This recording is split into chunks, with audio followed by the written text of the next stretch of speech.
Welcome to Season 3 of Malevolent Autopsy. I'm your host, Queen. I use she, her pronouns, and I am so excited to be here with you all. Now let me warn you, the show contains major spoilers for everything in Malevolent as of the day this episode is published, so if you're not caught up, I am not liable. Before we get started tonight, I'd like to ask my lovely co-host, what part of Arthur's body are you betting on getting injured this week? Howdy, hello. My name is Vol Control, and Jesus fucking Christ, it feels crazy to stick to the script after a chapter like this. What the fuck? We're at the beginning of part 55 for the public listeners, the very first 20 minutes, and understandably, we are all fucking reeling. I mean, Harlan delivers us a banger every week, and we've already had some really emotional moments this season, but this takes the fucking cake. Anyway, if I'm supposed to summarize this chapter, here goes nothing. We get the jonologue of all jonologues, the reveal we've all been waiting for. What actually happened when John and Arthur were separated in the face-off with the king at the end of Season 2. John reveals what reliving Faust's brutal murder really did to him, and even in the face of that, when in the throes of battle with his other half, he pitied him, so much so that he lost. Upon his arrival in the Dark World, he let his anger consume him, inflicting aimless violence on everything. Cain showed up to give him some direction. And so, John entered his brutal Arthur murder era, until he met an older Arthur, a different Arthur, who pleaded to escape for the sake of the one person he loved who escaped Cain's killing spree, Pharaoh. John was so touched by that devotion that he swore off killing any more Arthurs. He wanted to be good again.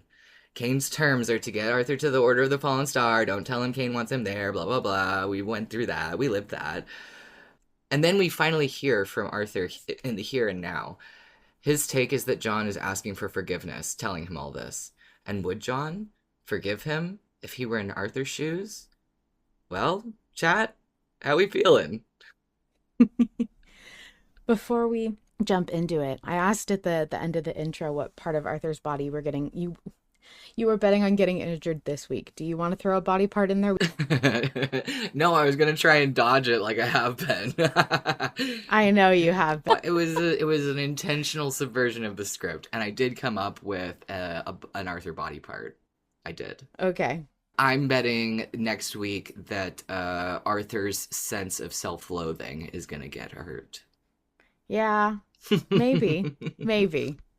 I just want to start out by saying we have a lot of voice messages, so we will be hearing from a lot of other voices. You won't just hear me yelling and Vol yelling for an hour this episode.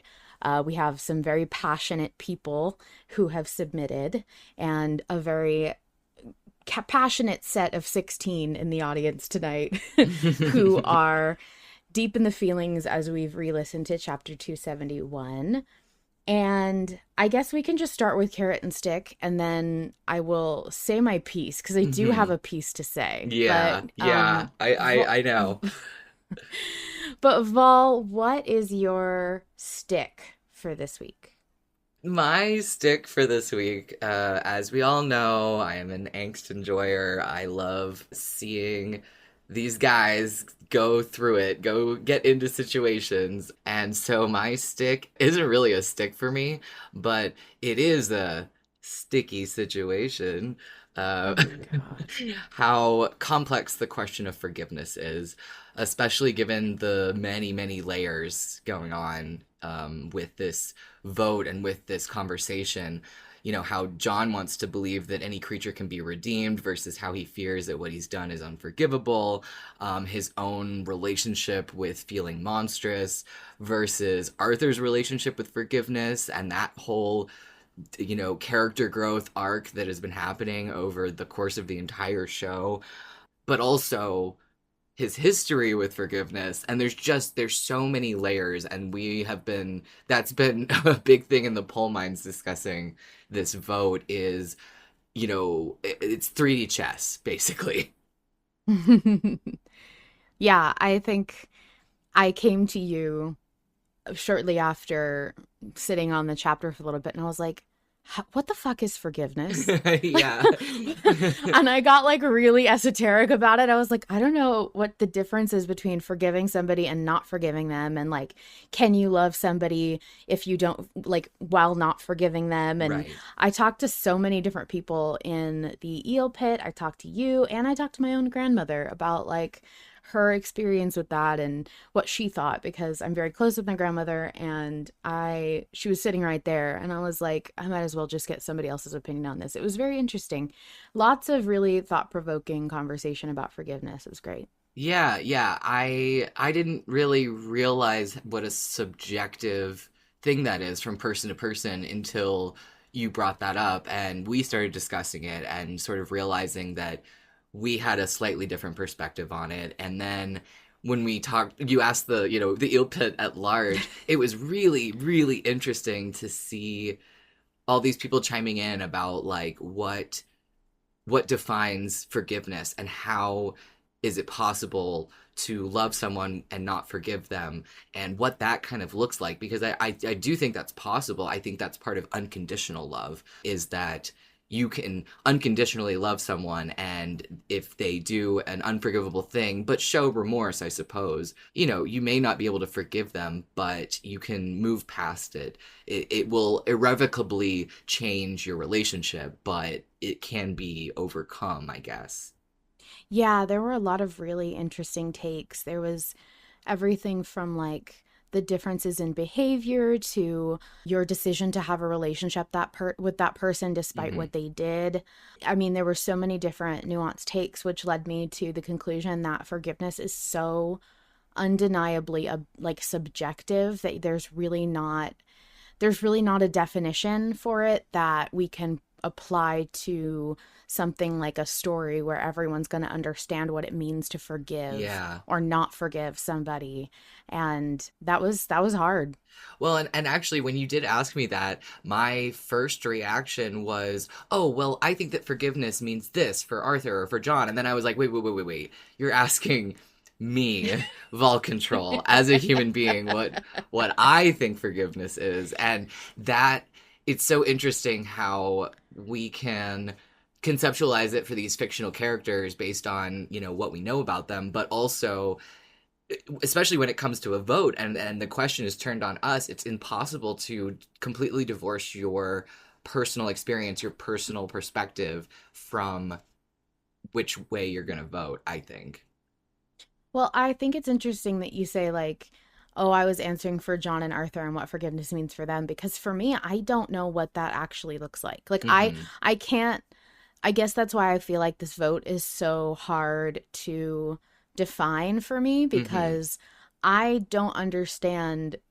Like, I'm not seeing the same touch points for Right. what we see of Arthur forgive, like what it looks like for Arthur to forgive somebody or not forgive somebody and put Right. that into motion other than himself. And your Right. relationship with yourself is Very so different. different from like, Yes. so your relationship to other people. We haven't really gotten to see Arthur interacting with somebody who he has not forgiven but still loves, Yeah. or the kind of the other way around. So I don't know.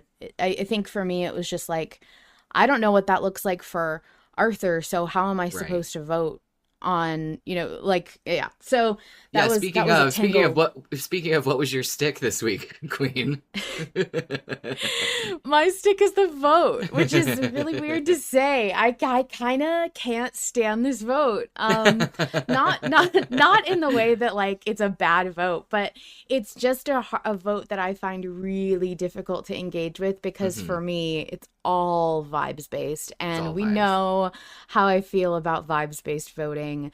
It's very, for me, there's not a lot of logic that goes Sure. into explaining why one side is the right choice, quote unquote. Right. Like, it's really hard to debate this. I was even looking at the poll minds and seeing people talk, but everything everybody says is so based in their feelings about the situation rather Yeah. than the situation. Yeah. And And we that know made the vote. canonically Queen hates feelings. Queen does I not want to know about your feelings. I I just I don't love debating with your feelings, because it's so like It's my almost definition of for impossible. It's almost impossible to win someone over to your side if yes. they are voting based Yes. on vibes and feelings.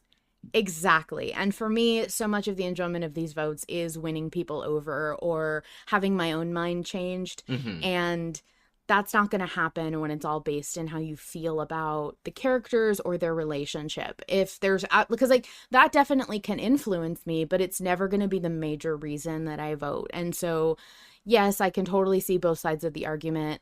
Yes, I have my own feelings about voting, but it's just a harder angle to come at. So the vote was actually my stick, which Yeah. is crazy. I've never ever had a vote in Malevolent that I didn't like, but this one comes close. Well, and because it's so like feelings based and it lacks the nuance. A lot of people have been talking about how it lacks nuance as far as what our vote actually means, what the actual outcome will be.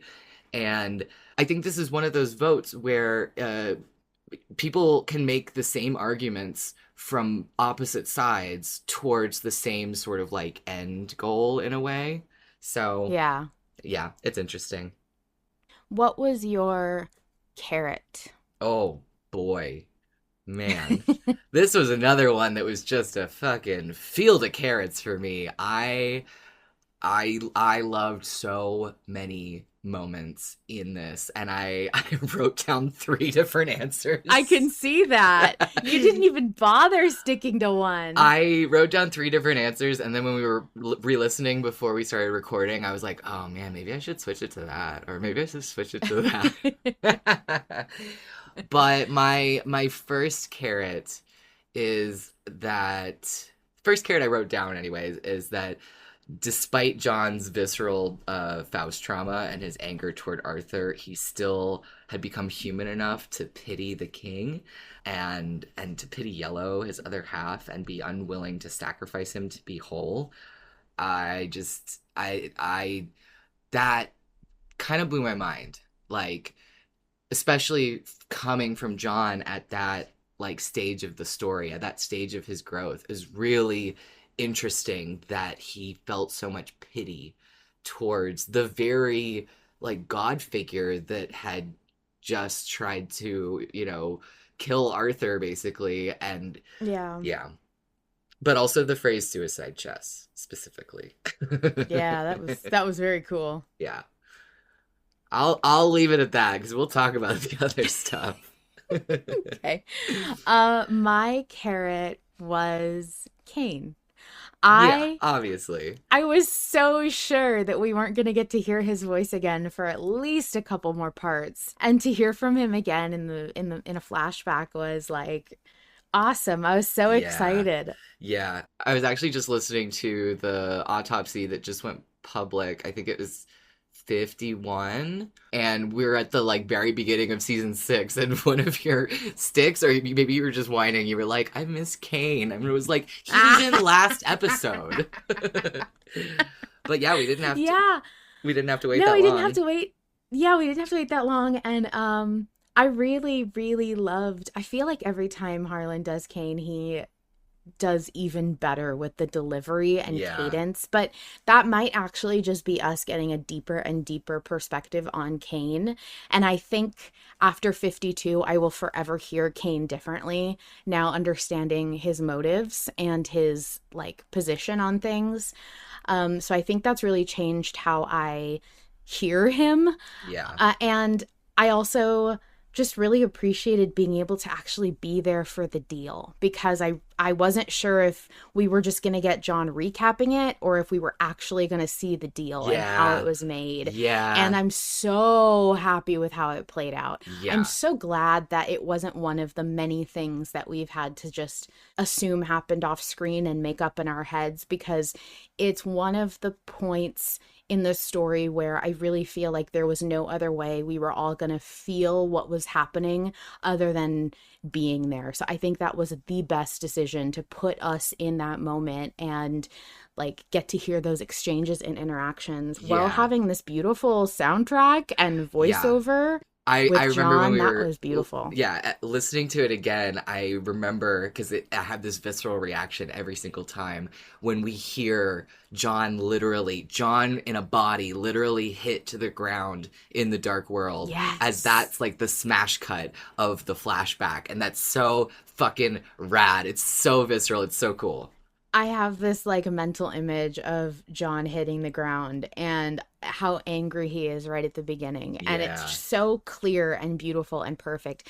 But I also want to mention when Kane talks to John, he there's just so many interactions with John that Kane has in this chapter that Mm-hmm. are unique, and they Yes. give us a different perspective on Kane's relationship with John that I Yes. really feel His like has relationship always been his missing. his relationship with Haster, and Yes, like yeah.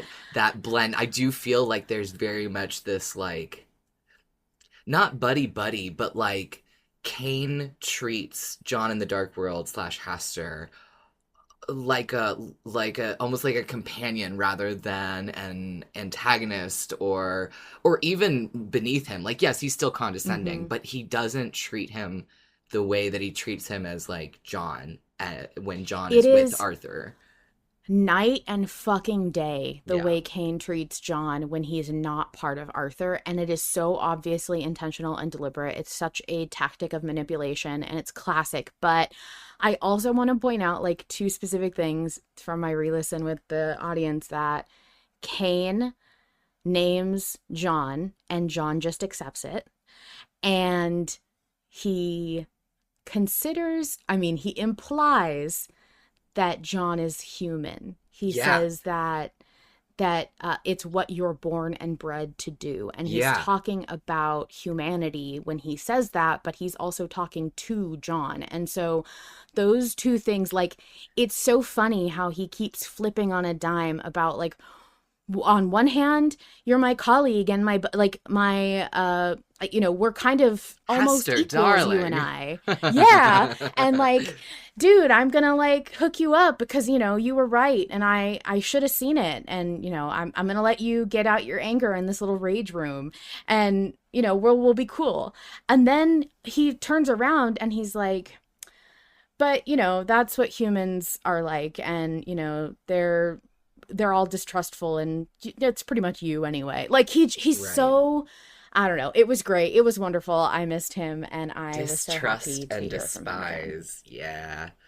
Yeah. Beautiful. But speaking of things that Kane said, because he always comes in with these quippy little reference lines, and I have not heard one of the ones that he used in this episode before. God wouldn't trust an Englishman in the dark. I've Yes. never heard this phrase before, but it is anecdotally attached to the more common phrase, the sun never sets on the British Empire. As in, the sun never sets on the British Empire, even God wouldn't trust an Englishman in the dark.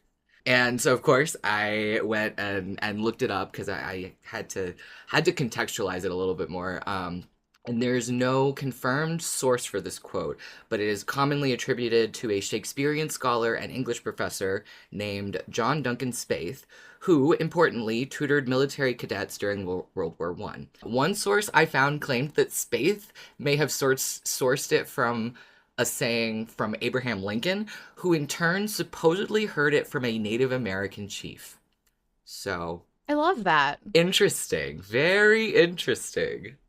I love that. And I'm sure that's a phrase that Harlan has heard in passing from his experience watching like a lot of British media and stuff. Yes. But I've never heard it. And I think those origins are super fucking cool. Yeah, it's like one of those idioms that has a second part that nobody knows about, like curiosity killed the cat, but knowledge Satisfaction brought it back. Satisfaction brought it back. Yeah. Yeah, so I just thought that was interesting. It was surprisingly difficult to find information about the second half. So the source that I found might have been completely making shit up, but Yeah. it seemed like the only lead I could I don't know find. enough to dispute that shit, Right. so all right. Shall we listen to some voice submissions before we talk about the poll? I think we should. So let's get to our first submission. Hi, this is Soren, they, them pronouns. I have listened to chapter 271, geez, like 7 times since it came out, and I'm not normal. I'm insane, I fear. We got the bone throne, we got the bone cathedral, for God's sake. And this whole episode, it just destroyed me in the best way.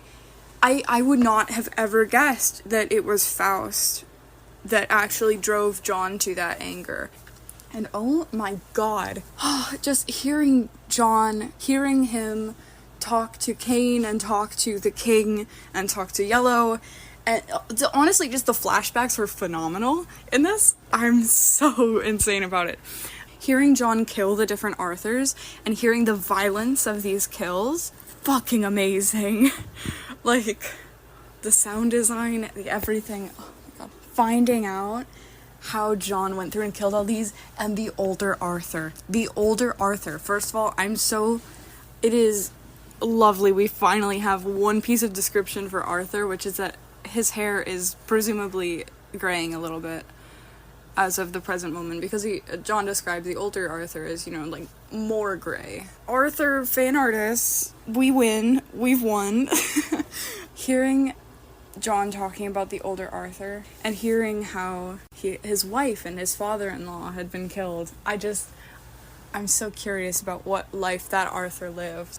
As soon as John asked, "Why do you want to go back?" I was just yelling at my phone, Faro, and it was Faro at her 18th birthday party. I'm never gonna recover from that. I have the same image of her just standing there, surrounded by that gore, burned into my mind that John does.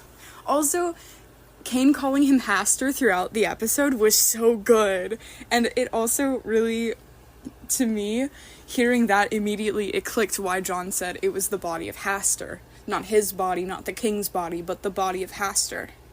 Because he distinctly does not identify with it. That is who he was when pushed to his worst in the dark world. I can't get over the way that the old Arthur's death was truly merciful. It was merciful. When John says that's the only merciful thing he could think to do, it was the only merciful kill we heard. It was a very quick, almost painless death. You do not hear screams, you do not hear all the squelching and gore noises. Like, it's so simple, and it's just that quick. I've already talked for so long, and I haven't even gotten to John breaking down. We have more messages by Soren that will be sprinkled throughout the show. So I'm just going to real quick say, if in case I forget later, thank you so much for your submission, and we loved it. Yeah. Soren brought up a lot of really good details that I noticed more so on my next listen of 271. Like, the fact that John, I think, specifically says, like, the next Arthur that came upon the steps of my bone cathedral. And that imagery is so fucking cool. But yeah, I think the entire fandom is reeling from the idea of 18-year-old Faro who survived. Like, holy fucking shit. Shall we play the next? I think the next one is the culmination of Soren's rambling. Yes. And him talking to Cain and just, I want it to be the way it was. I want to be good again through tears. I want to be good again. I cannot even overstate how much that line means to me. It means so much to hear that. It hits like a truck, honestly. Because I'm like, I've been there. Where I have made mistakes. Where I just want everything to be back the way that it was. And I just want to be good again. And hearing John say that, and hearing him through tears, God, like, it just wrecked me. It's so good. I swear I've listened to that part like 18 times. Arthur's silence, by the way, his silence at the end, I'm terrified. His silence, and then just, aren't you? In the flattest tone. I don't even, like, I asked about it in the Malevolent Eel Pit. Like, I don't recall Arthur using that same tone of voice in the podcast. I know he does have that tendency to make his voice very flat especially when he's angry. But I don't know if I've heard it that, like, devoid of emotion. And it scared me so bad. But just the goddamn, aren't you? Aren't you? Oh, chills. I have to say, Arthur's response with the silence and then aren't you? Oh, that was just like chilling. I don't know how I thought anything other than that would have been good, because that's the response. That's the response. That's the quiet, almost like a disappointed, like expectant father figure or something. Like so just like low and calm. The low calm is so much scarier than the like fiery rage and anger. And like the fact that it's fucking true. Like, you don't confess something the way John just confessed something if you're not asking for forgiveness. Right. He is, and he knows he is, and it's shameful to him because he knows he thinks he doesn't deserve it. And so Arthur's pointing out to him like, dude, own up to your shit. Right. Don't be an idiot. Yeah. Like, you are asking me, you just told me this horrible shit. Are you telling me you really aren't asking for forgiveness? You really don't want me to absolve you of your sins here? Right. Like, I loved the way he responded to that, but it was beautifully chilling. Yeah. Yeah. It's the other thing is that it has put us on tenterhooks waiting for yet another week to find out what Arthur's reaction is. Because, like, we didn't get Arthur's reaction to the end of the last part where John reveals that he killed all these other Arthurs, and now that he's told the tale and we've seen it, we've been there in the trenches with John, we still don't know exactly how Arthur is going to respond. Among the first things I said to you after our listen together was, we have to wait another fucking week to know how Arthur's going to respond. Yeah. Because, oh my God, like, the way I realized it was getting dragged out. Yeah. Wow. Okay, shall we listen to another? Let's do. Hi, Autopsy, aka Trash Panda here, she, her pronouns, and there are 5 things I can't stop thinking about. Number 1, the parallels. I mean, there are so many, but the one in particular I can't stop thinking about is in 41, after John wants to have his memory wiped, Arthur telling him that at least it was a human fuck-up. This was an extremely inhuman fuck-up. This was a fuck-up on a level matching the magnitude and might of John's power. Number 2, he felt home. With Arthur's brain all over his hands, he felt home. Like, he knows. It is instinct. He has been irrevocably changed by this man. He belongs with this man. He belongs in his brain. He feels safe in his brain. He wants nothing more than to be near him, but the anger and the hate and this place of wrath and fear have twisted every thought into their darkest form, and there is no separation between nearness and consumption and destruction, and I'm going insane. Number 3, the do it? I haven't seen enough people freaking out about John saying the exact same thing to Cain when he was asked if he wanted to have Arthur's brain erased and asked if he wanted to have more Arthurs to slaughter. Number 4, the old Arthur timeline. Bella got to meet Thoreau. Bella got to be a mom. Why did this Arthur remember John? Thank you so much. I know that we have a part 2 to this submission. 2 things I want to say about this, if you're okay with me going first, as I often do. Yeah, go for it. I was just going to say, I have things to say as well, so, but go right ahead. I just realized I always, because I'm the one to bring us back from the voice recording, I always like steamroll you. No, you don't. You usually say the thank you, and then I get to answer first. That's usually how it goes. That's fair. I just want to say, number 1, we don't know if Bella got to be a mom. We don't know if that was a universe where we don't know what happened. All we know is that Thoreau got to turn 18 and Arthur got to live to an older age. So the other thing I want to point out. But we do know that Bella was there. We do know that Bella was there. Because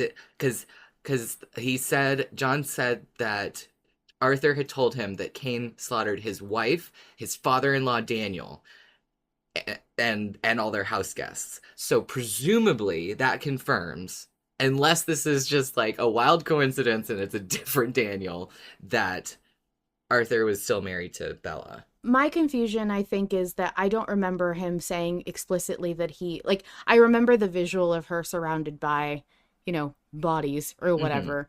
Mm-hmm. And I know that he detailed those people. I guess, I suppose we would have to assume it's going to be Bella, because I can't imagine that Arthur would have gotten remarried or anything like that.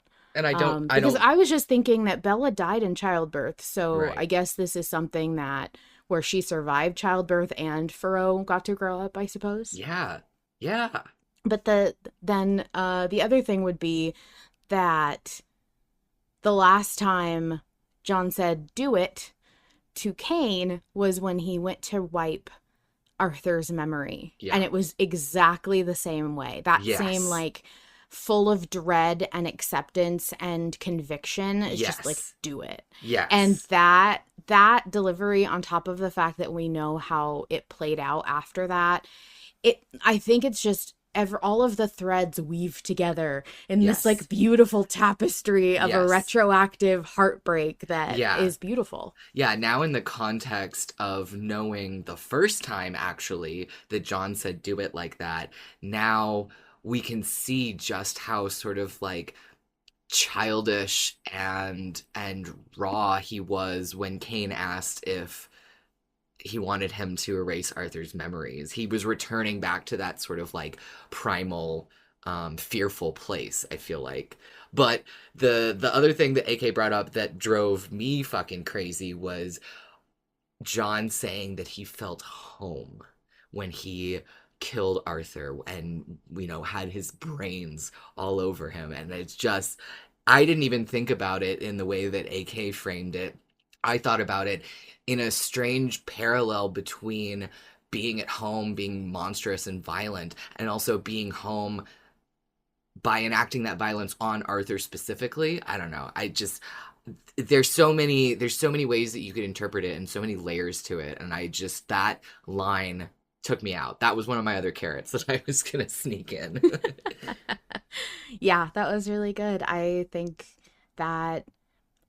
it's also oh man, I don't want to always be the one to say this, but I guess I will. I think it's also a really good reminder of how violence can translate into other feelings. Yeah. And from a man's perspective in this world, like we are told pretty religiously that like men and their relationship to their emotions is always going to be very stunted and warped and different Right. from what we raise women to have that kind of relationship. And I just think it's very interesting that John had to, like, the way he expressed that feeling of being home had to be violence. Yes. And I think that it was a moment that resonated with me despite my gender. Yes, an emotion so great that it had to come out in this very like visceral and violent way. Yeah. Shall we listen to another? Let's do. 5.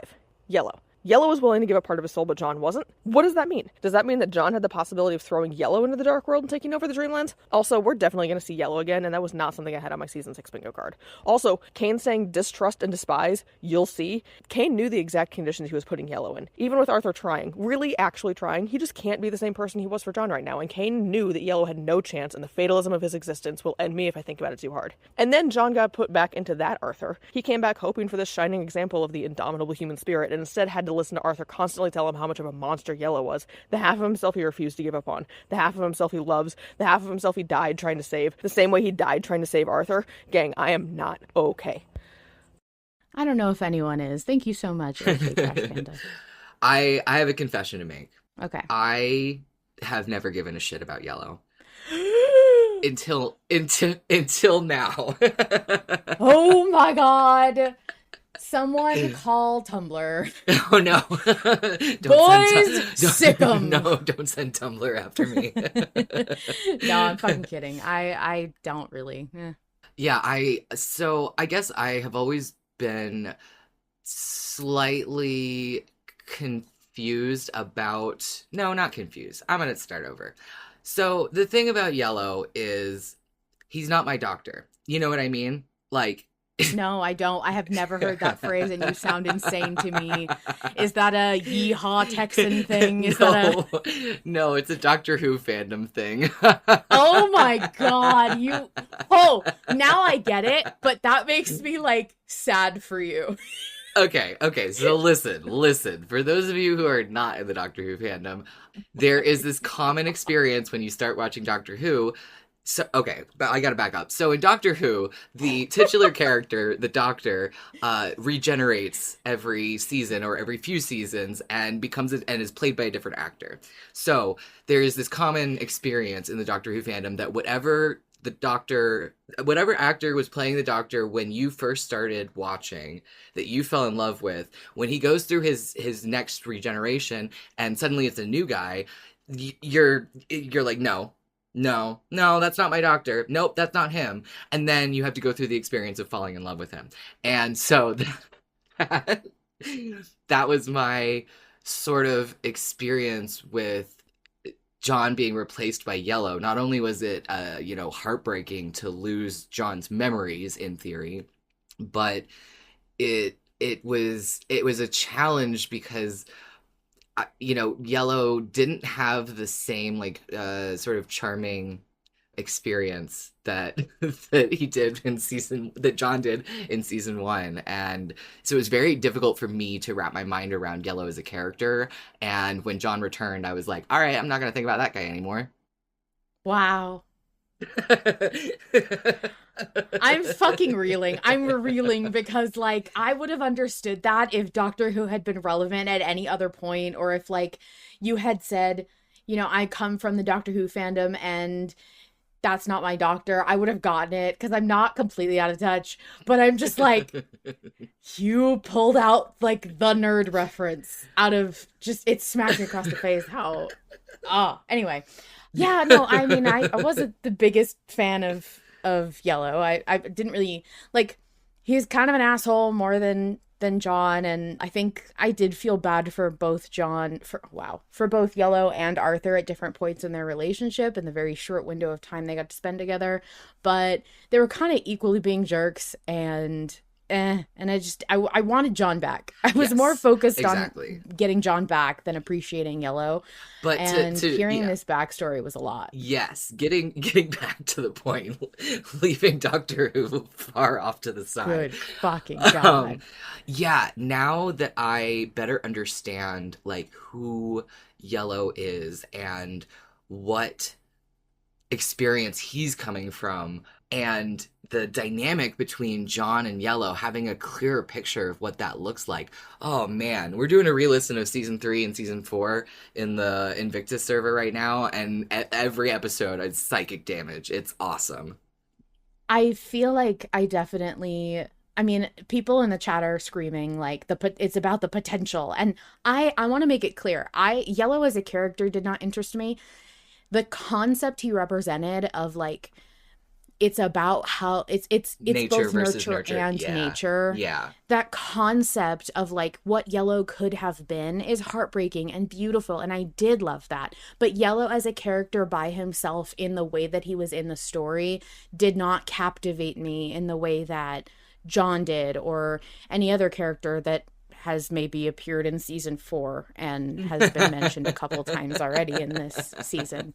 And so I want to say I fully understand the appeal of Yellow. I could probably write my own fan fiction about the tragedy of Yellow and how he missed out on so much. But I also want to point out how fucking hysterical it is that John was like, I have so much love and compassion in me now as a human that I'm going to sacrifice myself so Yellow can have a chance at what I had a chance at. And then Yellow's like, what the fuck is happening? And he gets shoved into Arthur, and Arthur's like, oh no, you're not my fucking John, you piece of shit. Get the fuck out of here. I'm gonna ruin any possible chance you could have had at being a good dude, not knowing that John did this for Yellow to be a better person, and and all delicious. That shit. It's so hilarious. Juicy. I love it. Fucking I loved it. It was great. All of that to say, I am now on board on the Yellow train. I get it. I'm interested. I'm invested. And I will agree with AK that I did not have Yellow reappearing on my season 6 bingo card. At least I don't think I did. Yeah, neither did I. Let's get to this last chapter conversation before we go into the poll. Yes, let's do. Hi, Autopsy, Rosesofenvy, she, her, and this chapter had my jaw dropped. I was stunned, I was blown away, I was catching flies with how much I was just staring all at my screen. There's so much I could talk about. I'm going to stick to one thing though. I'm going to talk about the music. About 10 minutes into this chapter, we get this isolated piano line that I don't believe we've heard before. Could be wrong. I really need to do some re-listening. We start in this higher octave with a C minor chord. So we've got C, E flat, G. And it's not just a chord, because if it was a chord, we'd hear it like this. No, it's a broken chord. Fascinating. So then it descends to a B, D, G, which would be a 5 chord of sorts, an inverted 5 probably. And then we have an inverted flat 5 going to B flat. Back up to B. Ooh. I shouldn't talk and play. I haven't practiced this enough to be able to do that. And then we go to a transition that I haven't figured out yet, and we go to the lower octave and we double it. So we're doing both that lower octave here and the higher octave here. And I can't do that for very long because I will make a mistake. What I find interesting though is the second or third time, I can't remember which, we have this pattern repeated. It doesn't do the same transition. So it was just right, straight from chord to chord. No, the next time it does this.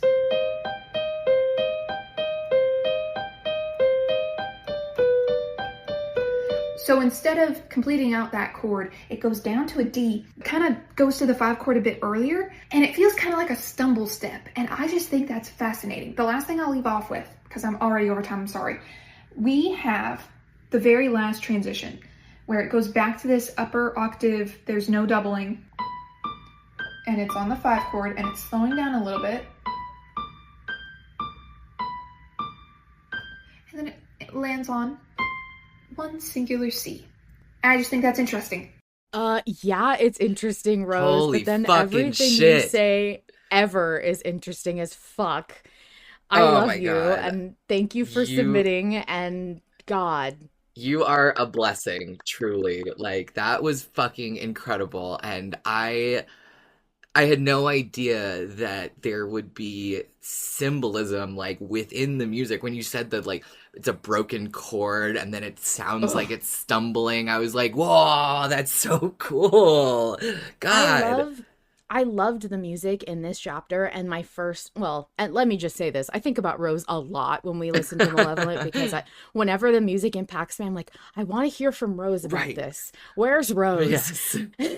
And so like, I was thinking like, oh, I wonder if that's because it feels so familiar, and it feels emotional in a way that, I mean, all music in Malevolent is very emotional, but it enhanced it so pointedly this time that it felt different from all the other times we've had music to enhance scenes. And so I was really looking forward to hearing from you. Thank you so much again, Rose. And I love that it's like a very lonely, small piano piece rather than this like grand, like sweeping, like some of the really dramatic Dark World moments have had that like really big sound, that big feeling. And I like that it was this very like lonely piano.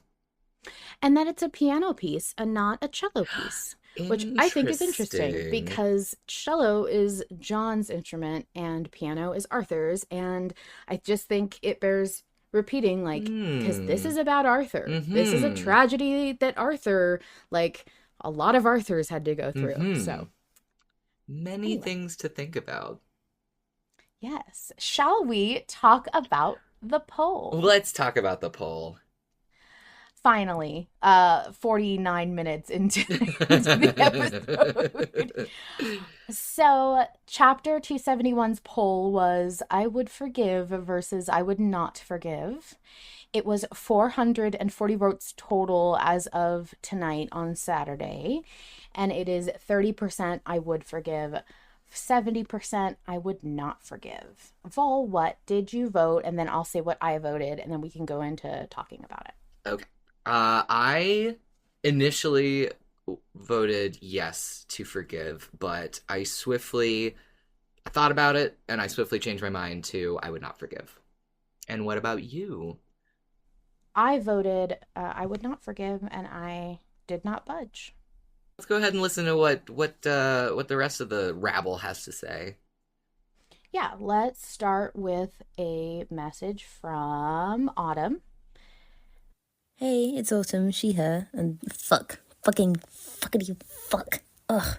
First things first, Harlan, you're doing a very good job of making Cain the most contemptible bitch alive. However, you underestimate my sheer unwillingness to abandon him as my lawfully wedded wife. Anyway, to the actual votes this week though. If we're talking about role reversal, and John forgiving Arthur, it wouldn't happen immediately. Of course it wouldn't. What kind of person would you be to forgive someone for this violation so instantly? But John has been shown to be capable of forgiveness. It may have taken a truly obscene number of murdered Arthurs, but he overcame his anger and wanted to be good again. I mean, in a way, John has already forgiven Arthur something similar. Not as drastic as all this, but in Arthur's treatment of Yellow.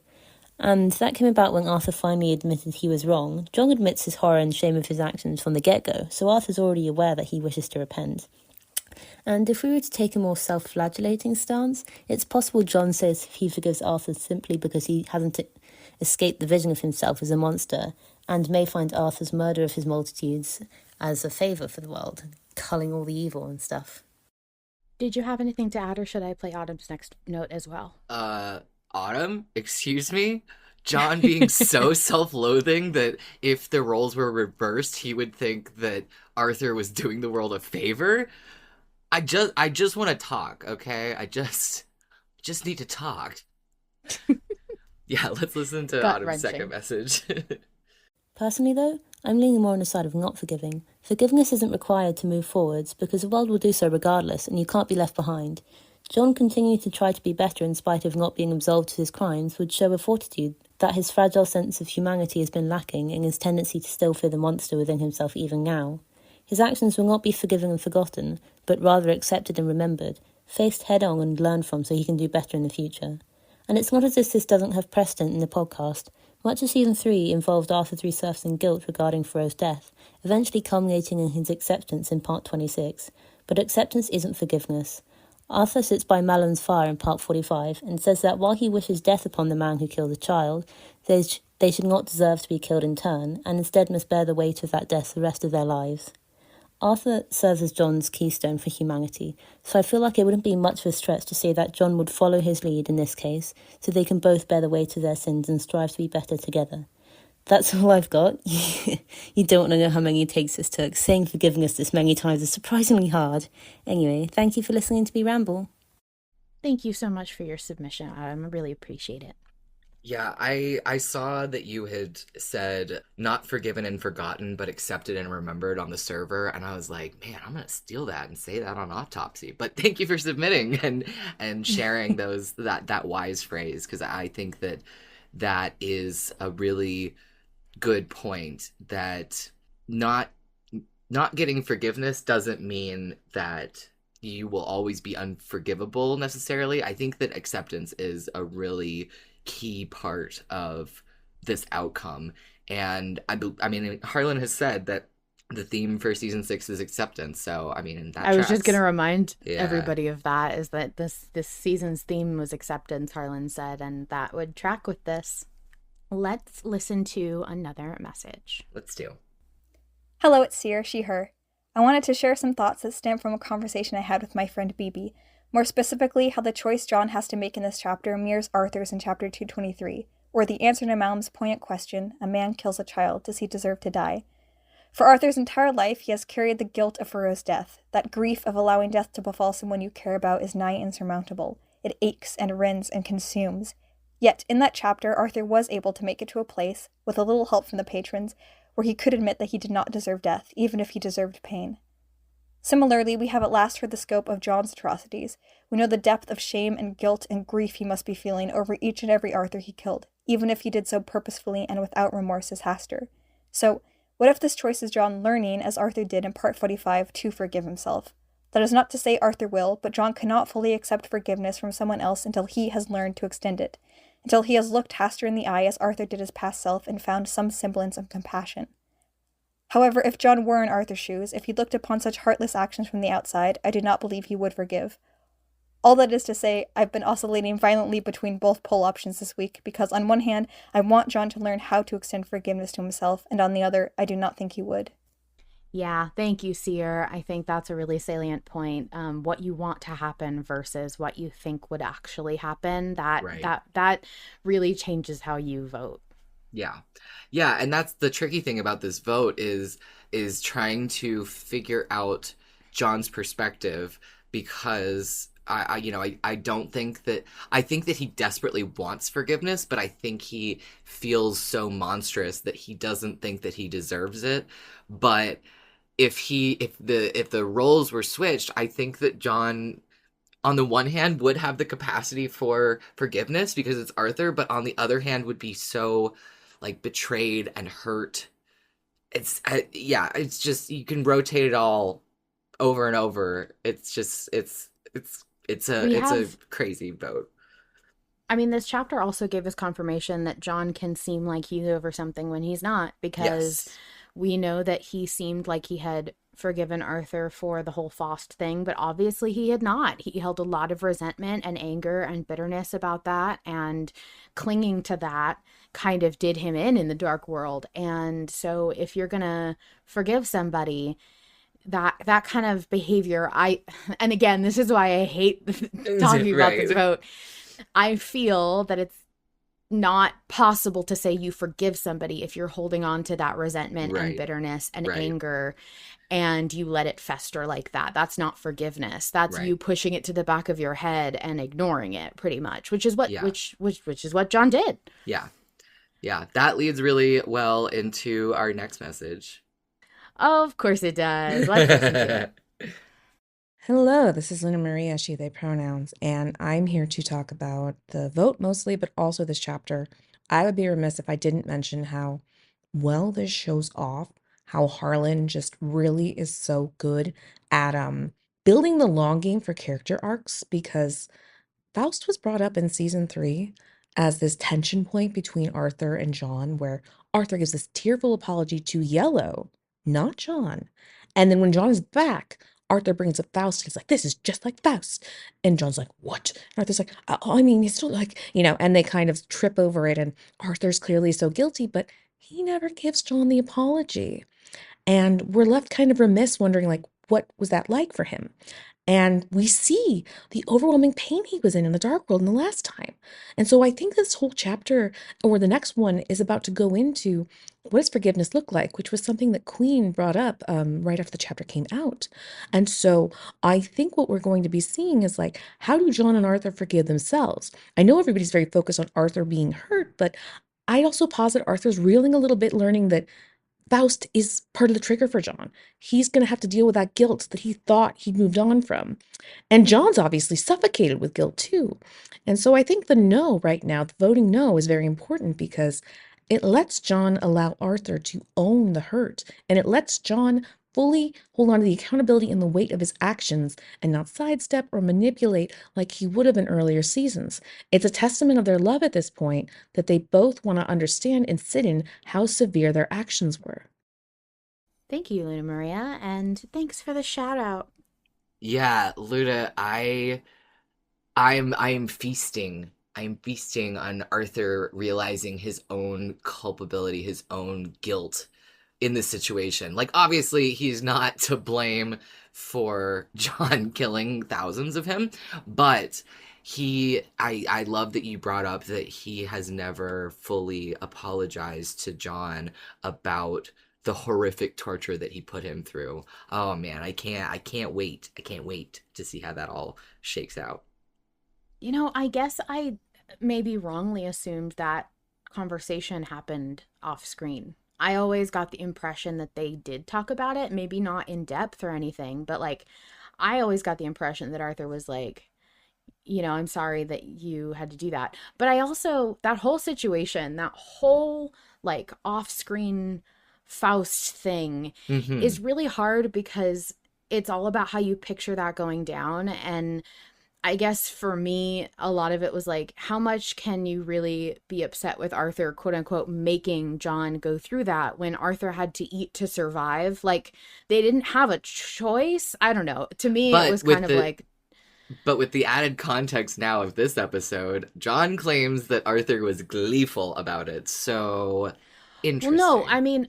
I think, okay, murdering Faust is a different situation from eating him and making John relive the moment of his death.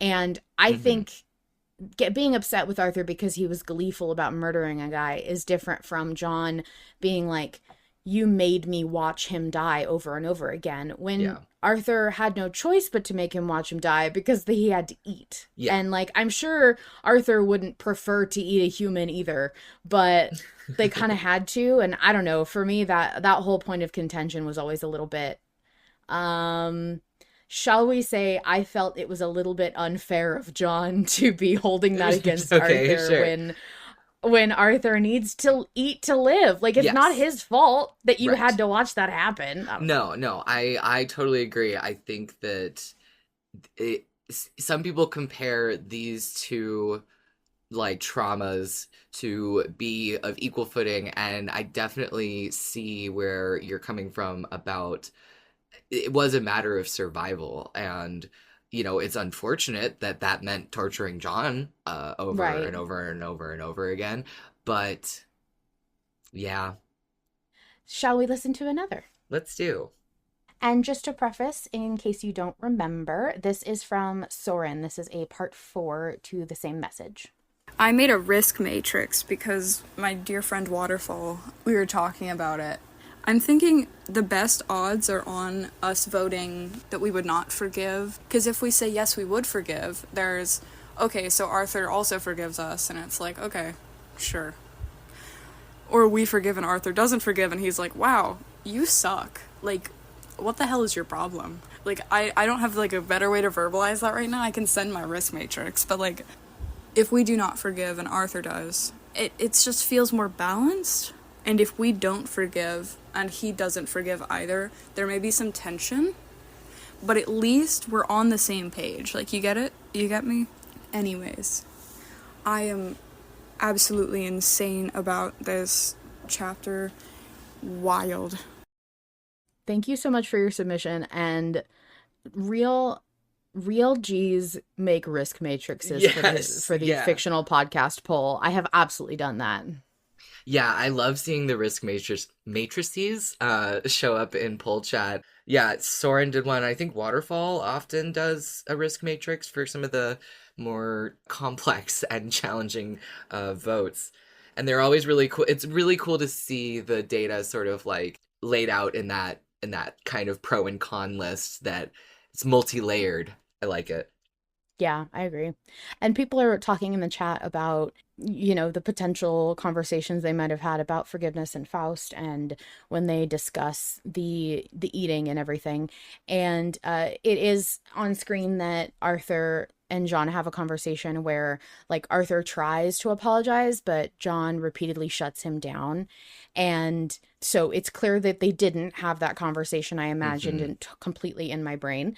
And I just want to set the record straight on that. And then there was also a situation in which John says, and yet you eat savagely, might I add, which brings me no joy whatsoever. And Arthur says, I eat to live, you twit. And John says, oh, and that brings you no joy. So clearly John is having a much stronger reaction than he reasonably would have, because Arthur doesn't understand what he's really talking about here, because John hasn't said anything. I think those 3 lines make my point, which is Arthur was eating to live. Yes, the glee on his face was hard to look at, but it wasn't as though Arthur was directly, like, maliciously torturing John in the way that John frames it to be. Like, you made me look at this. And Arthur, like, yeah, he did, because he had to. There was no other option for him. But that's what happens when you don't communicate, baby boys. I know. Gotta get better at the communication. Yeah. Shall we listen to another? Let's do. Hi, my name is Rebel. I use she, they, and for this discussion specifically, I want to bring up the fact that it's okay to not forgive someone, even though they're a good person. And even if you've been best friends for years, or you know them incredibly well, it is completely okay not to forgive someone, because that doesn't diminish the fact that they're a good person. It just means that they've made a mistake, or they've done a bad thing to you in your eyes that isn't forgivable, but that doesn't make them a bad person. And in John's case, that doesn't erase his humanity. It also doesn't erase the progress that he's made, that to him may be a step back, but it is the most human thing he's ever done, is making a mistake, to make mistakes. Him being coerced and manipulated and his anger being used is so incredibly human, and it's all completely understandable, and that's why it's okay not to forgive him. It's okay to say that what he did was a mistake and that it was a bad thing. It was a really horrible thing, and it's okay because Arthur will still love him regardless, even though he was wrong. And that's my truth. It's completely okay to say that, no, I don't forgive you, because he's still our John. Thank you for your submission, Rebel. I loved it. I thought that was a really sweet sentiment. I like that, yeah. Shall we listen to another one? Let's do. AK Trash Panda here again, she, her pronouns. And then there's this vote. Of fucking course he's asking for forgiveness. That's all he's ever wanted, is to know if he can be forgiven. But Arthur had to go and turn it around on him, make him think about it, and we know Arthur's thoughts on this. He had this conversation with Malum basically days ago. It's about intention. For Arthur, something done intentionally doesn't deserve forgiveness. Arthur could only barely come to terms with the fact that an accidental death could warrant some level of forgiveness, at least not being deserving of death. But John's big boy fuck-up was not an accident. He knows Arthur, by his own metrics, should not, maybe cannot forgive him. Whether Arthur will or not is not up to us, but I think being honest about what John has heard from Arthur himself on this topic recently has to weigh on his answer. All of that's kind of irrelevant, though, because for the second vote in a row, it doesn't really matter what John believes. What matters is what Arthur needs to hear. And right now, Arthur needs to hear that John is taking this seriously, that he is not looking for the easy way out, and that he understands the weight of what he's asking. A no wasn't us saying that Arthur shouldn't forgive John. A no was letting John show enough growth that he can sit with this fuck up without needing to be soothed immediately by the person he wronged. Thank you so much, AK. I actually love that last point you made. Yeah. Like, this is about John accepting that you will not be absolved of every sin. You have to sit with what you did, and there's nobody who can take that away from you. You don't get to get the weight off your chest. That's what you did, and you have to live with it. Yeah, I really like that point, and it is interesting that you bring up the matter of like intention and whether there was like an intention to cause harm, and that is, very different between the crimes that John committed in the Dark World versus Arthur coming to terms with the, accidental death of his daughter. And I do think that John needs to take responsibility that, it may not be so easy to forgive him, and it may be unforgivable. And I think that answering no, that, he would not forgive, I like to think that does show his character growth, and maybe in a way his faith that he and Arthur will be able to work past this, even if he can't be forgiven. Yeah, I agree. I think, like I said, we had so many interesting discussions about forgiveness and what it means to love somebody even though you don't forgive them. And for me, it was really hard to grasp what it would mean for Arthur to not forgive John but continue to love him. But of course I want to think that they would both forgive each other for everything no matter what, because I want them to be besties forever. But realistically and reasonably, this is huge, and no, I don't think it's a thing you can forgive and all that stuff. But I have points I want to make about John, but I want to make sure that we get out all of the things we need to about the poll. Yeah. Well, I was just going to share that my perspective is that while my first inclination was to say yes, that John would forgive because of the themes around forgiveness and personal growth, to be able to forgive because those are so prevalent in the podcast, part of me was thinking that maybe this is an opportunity for them both to embrace forgiveness. But because of the way that the question is framed, Arthur presuming that John only feels guilt or only told him the truth, with the contingency that he would be forgiven for doing that, it makes me lean towards saying no, that he should say no, I wouldn't forgive. But in the end, I don't think this vote actually affects the outcome of Arthur's feelings. I don't think the voters are voting on how Arthur feels, but it's a reflection of how John feels, and I don't think that John expects forgiveness. And I could totally see a world where he does, but because I want to emphasize again that both options are canon, they're both completely within the realm of possibility. The reasoning for each one might be different. Right. If we had selected yes, I could see, the story kind of altering to fit what that means and how that's interpreted. Yeah. But I do agree that for the most part, I'm sure that John, because I still see John as very much in the role of somebody learning, and I see him kind of not realizing that he wants to be forgiven. Maybe he Right. wasn't Yeah. asking for that. Yeah. But I do think he wants to be forgiven, and I do think that him talking in the way that he did and choosing to share it at the moment that he did and all of that contributes to this desire to be forgiven. He wants things to just be okay and be normal again.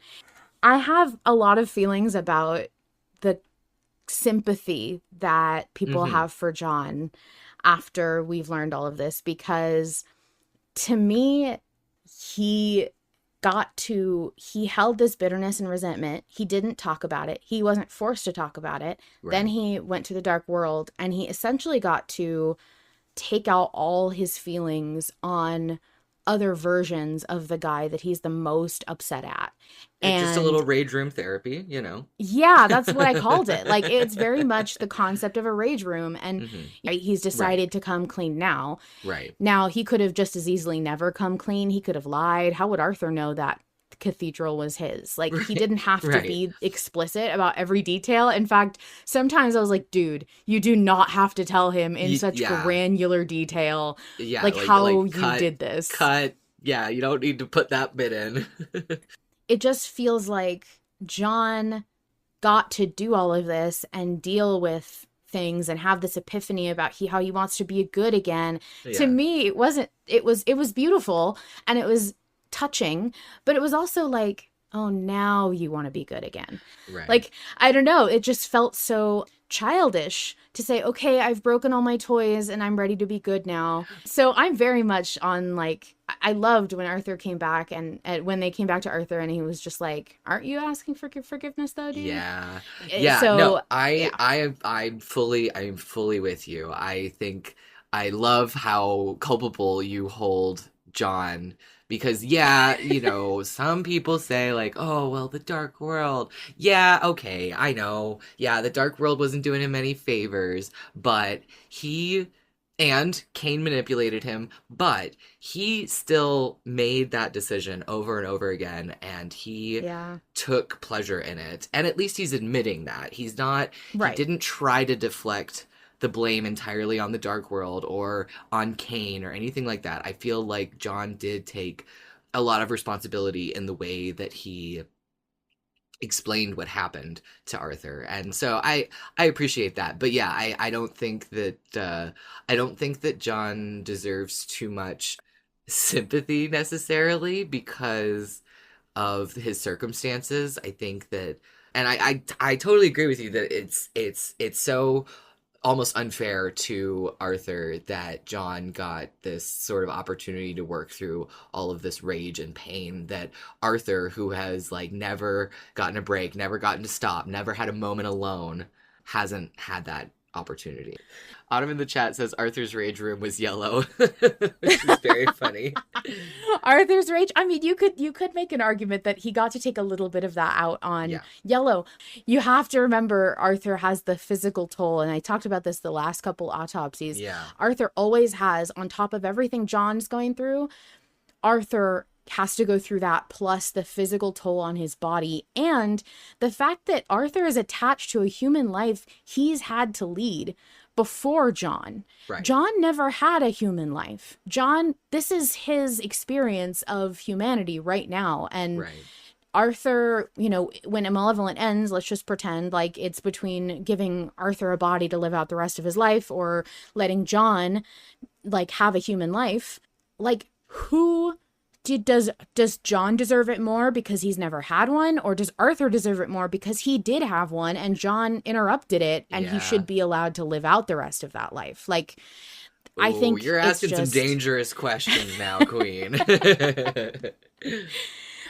that is really the testament to like what the difference is here. Like, Yeah. if that's what Arthur's asking, if they're flipped and Arthur got the opportunity to throw a fit and, you know, fuck around like that in the dark world with a bunch of alternate Johns, would he have made the same mistake? Probably. Yeah. He doesn't Yeah. know, but probably. Yeah. And two, would you be capable of forgiving that? And I think this vote is very interesting in how it let us flip the perspective a little bit and try and juggle, you know, all the these boys and their many relationship. layers of feelings and repressed things. And so what I'm hearing is that you are here for Arthur's, aren't you? Out of this whole episode. Yes. Yeah. I felt like that was so earned because, man, yeah, it was horrible. And yes, the Dark World had an influence on John. And I understand that a lot of the situation was manipulated to enhance John's emotions and his motivations, and that played a role in his decision. The other thing is that's been pointed out is that, like, it was definitely the fact that I mean, this is just my opinion and belief, but I'm sure that Cain saved the one Arthur that still had a Furrow. Yep.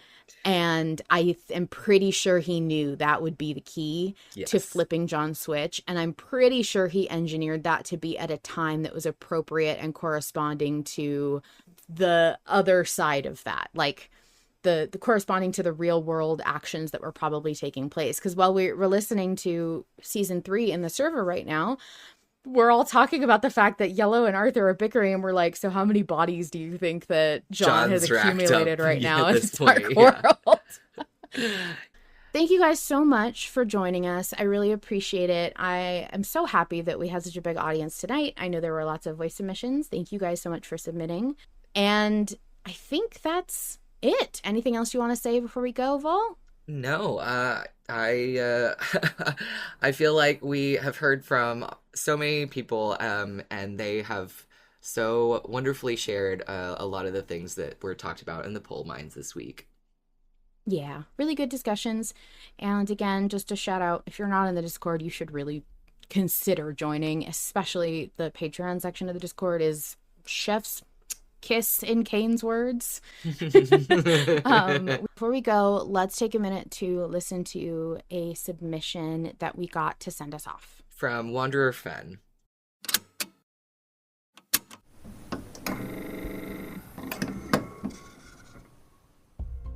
To forgive or not to forgive? That is the question.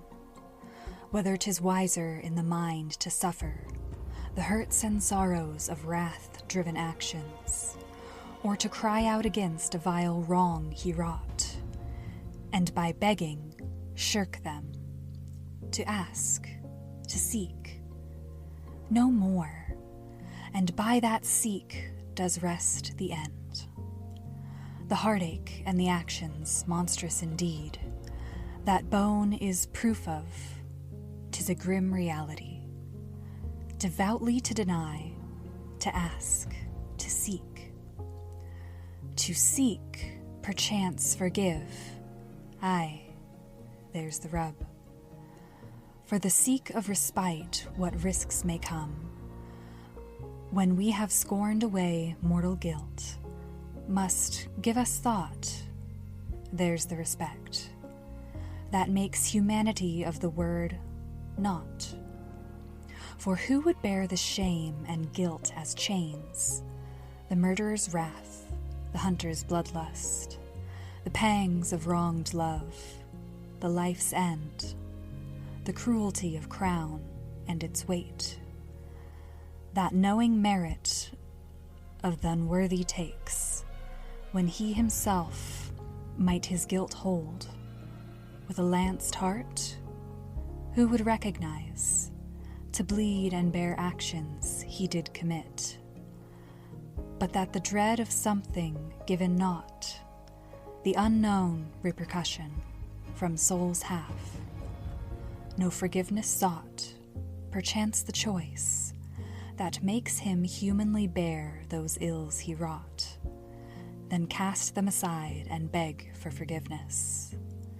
Thus conscience doth make human of a being, and thus the golden hue of self-acceptance is shadowed o'er with the guilt cast of tears, and self-reflection of great harm and choices, with this regard his forgiveness denied, and lose the game of action.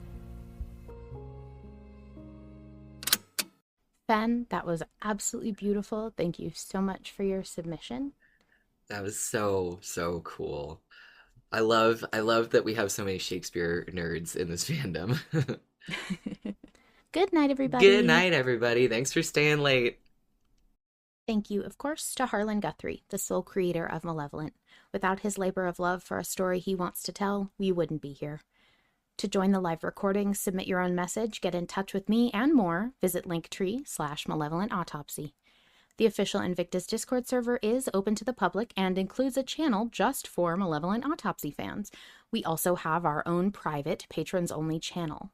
Finally, thank you to Mizra, Nikki, Vol Control, and everyone who has helped create and maintain Malevolent Autopsy. These friends are also volunteers who donate time and energy to help put together this love letter to Malevolent. The horrors persist, But so do we.